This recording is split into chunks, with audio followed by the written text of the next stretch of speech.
à la tension électrique. Comme vous connaissez que la tension électrique est une grandeur algébrique. La tension est une grandeur algébrique qui donne naissance à un courant électrique. C'est une grandeur algébrique. Algébrique, ça veut dire qu'elle peut être positive comme elle peut être négative. Et c'est une grandeur qui permet de donner naissance à un courant électrique.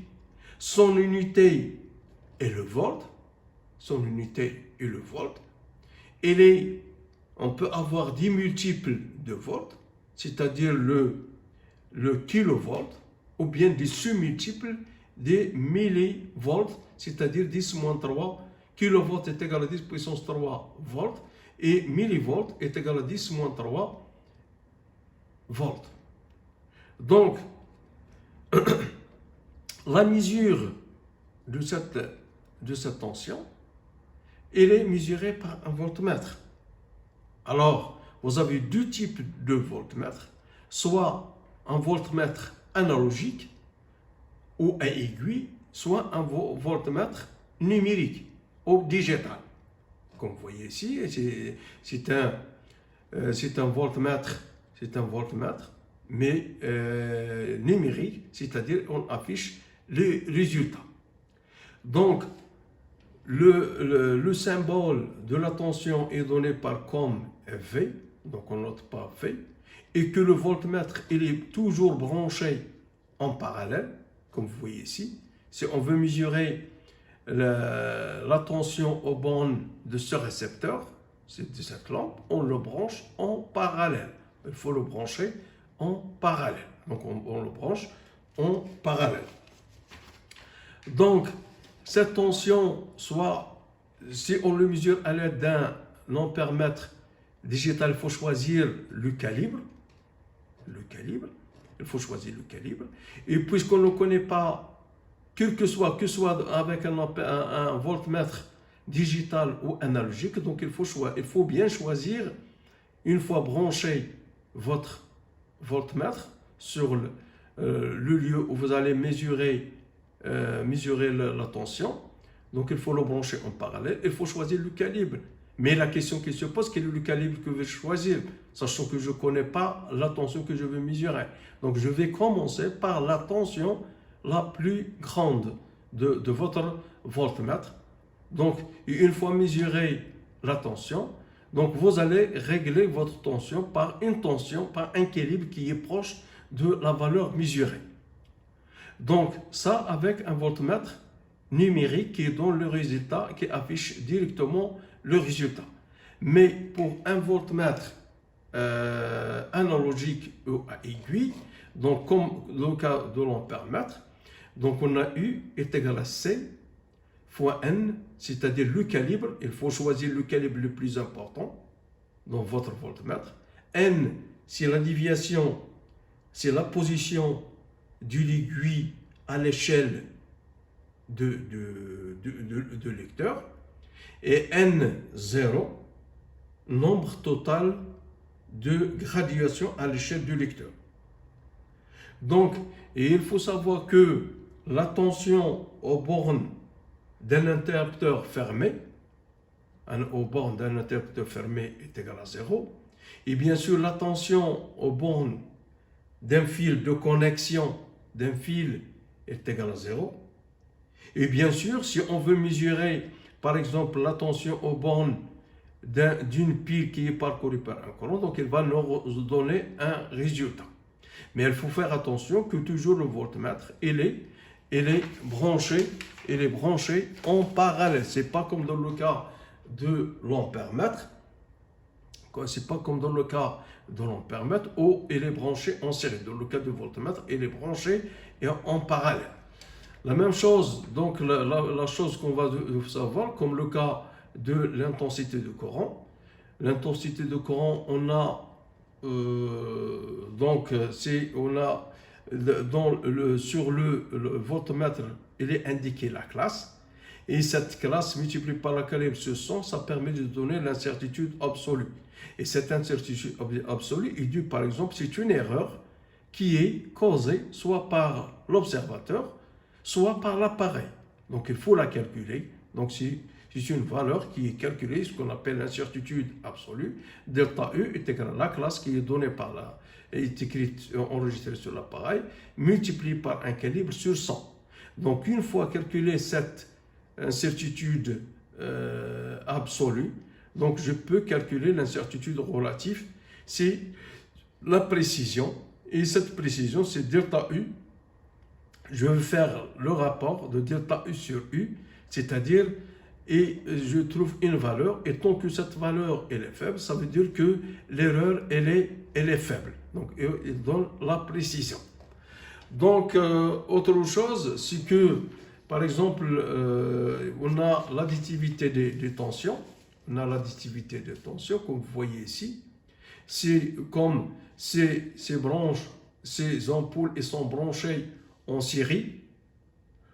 Si elles sont branchées en série, cette tension, on a additivité des tensions.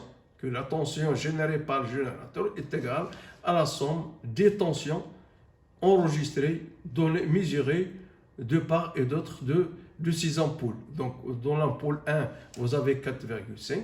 Et dans la deuxième ampoule, la tension aux bornes, on branche le voltmètre ici, et elle va nous indiquer 4,5. La même chose, on va brancher comme la borne ici, donc elle va donner 1,5. Si on fait la sommation, elle va donner 4,5 plus 1,5, elle va donner la tension générée par le générateur qui est égale à 6 volts. Donc, ce qu'on appelle la loi d'additivité des tensions. Dans le cas d'un circuit en dérivation, donc la tension générée, vous avez ici 3 branches qui sont en parallèle, donc la tension générée par le générateur est la même, donc ils sont les mêmes. La tension ici AB est égale à CD est égale à EF, donc là, il est égal à la tension générée par le générateur est égale à 6 volts.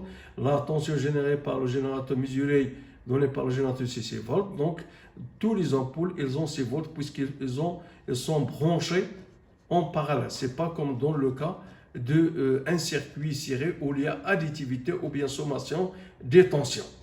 Ça d'une part, dans le cas, le sens d'orientation d'une tension. Comme vous voyez ici, vous avez un dipôle, un convention générateur, donc un générateur. Donc, là, le sens de courant de A vers B, la même chose que la tension UBA est égale à VB moins VA, c'est-à-dire toujours la tension la plus faible moins VA. Dans le cas de générateur, mais dans le cas de convention récepteur, donc il est le sens. Dans le cas de générateur est dans le même sens que du courant, l'orientation, mais dans le cas d'un récepteur, c'est-à-dire un récepteur, il ne fournit pas le courant, il reçoit parce que celui-là, elle génère. Donc la tension, elle est de même sens que le courant. Par contre ici, donc A à B, donc la convention récepteur, c'est A UAB est égal à VA moins VB, qui est le sens opposé au courant électrique. Et comme ça, on a donné un petit aperçu, mais il faut faire attention au choix du calibre et avec l'appareil, calculer les incertitudes absolues, calculer les incertitudes relatives et voir la loi, être capable d'utiliser la loi d'additivité des tensions dans le cas d'un branchement en série et la tension qui est égale dans le cas d'un circuit qui est en parallèle. Et merci de votre attention. Donc, l'utilisation de l'oscilloscope. Comme vous savez, un oscilloscope est un appareil de mesure qui permet de mesurer et de visualiser la tension au cours du temps. Parce que on peut avoir une tension qui est continue ou bien une tension qui est alternative. Continue, comme vous voyez ici sur la figure, elle est continue, donc une lumière qui est constante, ou bien dans le cas alternatif, c'est-à-dire sinusoïdal, il y a du sinusoïde ou bien une variation il est variable. On a une alternance qui est positive et une alternance qui est négative. Donc, dans ce cas-là, c'est par exemple dans le cas d'un courant continu, et il est indiqué qu'est-ce que vous mesurez dans l'appareil, soit AC, soit C. AC, c'est-à-dire courant alternatif, ou bien un courant continu. Dans la visualisation, le résultat fourni par l'oscilloscope, c'est celui-là, c'est ce schéma-là, c'est une droite qui est brillante. Et à ce moment, on peut calculer la tension. C'est la tension, ce qu'on appelle la tension continue, et c'est la tension maximale. Donc, est égal à la sensibilité verticale, multipliée par le nombre de gradations. C'est la sensibilité multipliée par la déviation. Si c'est pour calculer la tension. Pour calculer, dans le cas, par exemple, d'un courant alternatif, vous avez ici, il est caractérisé par une période. Et une période, c'est le temps que met de partir d'un seul point et pour arriver au même point. Parce que ici, c'est la période, ou bien ici, c'est la période. La même chose ici, de ce point, pour partir de ce point à l'autre. Et le temps met pour arriver à ce point est appelé période. C'est la période.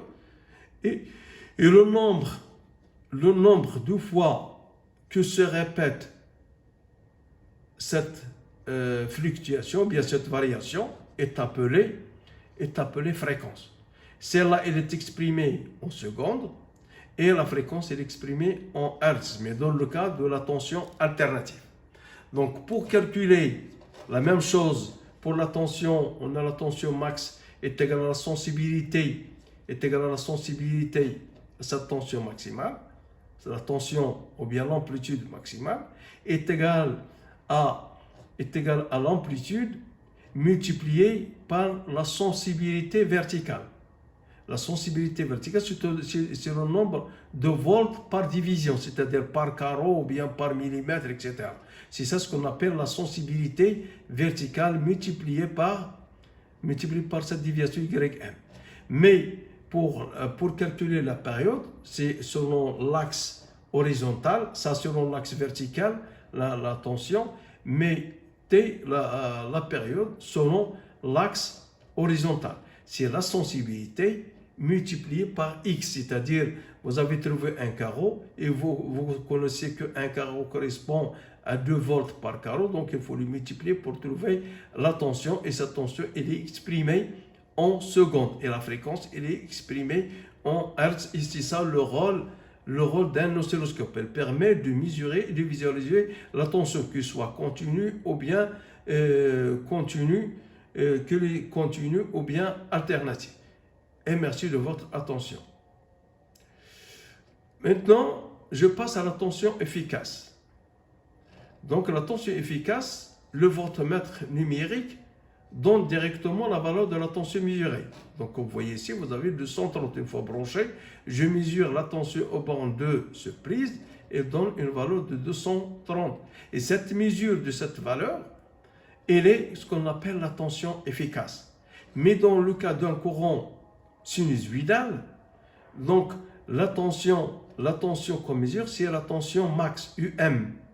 Donc, pour trouver, connaissant UM, je peux calculer U efficace. Et U efficace est égal à UM sur racine de 2. Ça, dans le courant alternatif. Mais dans le cas, par exemple, d'un courant continu, la tension affichée, c'est ce qu'on appelle la tension efficace. Mais dans le cas de la tension d'un courant alternatif sinusoïdal, la valeur trouvée, c'est UM qu'on a vu précédemment, c'est UM. Donc pour trouver la tension efficace, donc je divise ce UM par racine de 2, ce qui permet de donner la tension efficace. Et merci de votre attention. Donc la tension électrique, comme vous avez vu, elle peut être soit mesure de la tension électrique à l'aide d'un voltmètre. Ce voltmètre il est branché en parallèle, soit à l'aide d'un voltmètre analogique ou aigu, comme vous voyez ici, ou bien à l'aide d'un voltmètre numérique ou digital, comme vous voyez, qui affiche le résultat, ou bien à l'aide d'un oscilloscope qui permet de visualiser et de mesurer la tension, que ce soit continue ou alternative. Et merci de votre attention.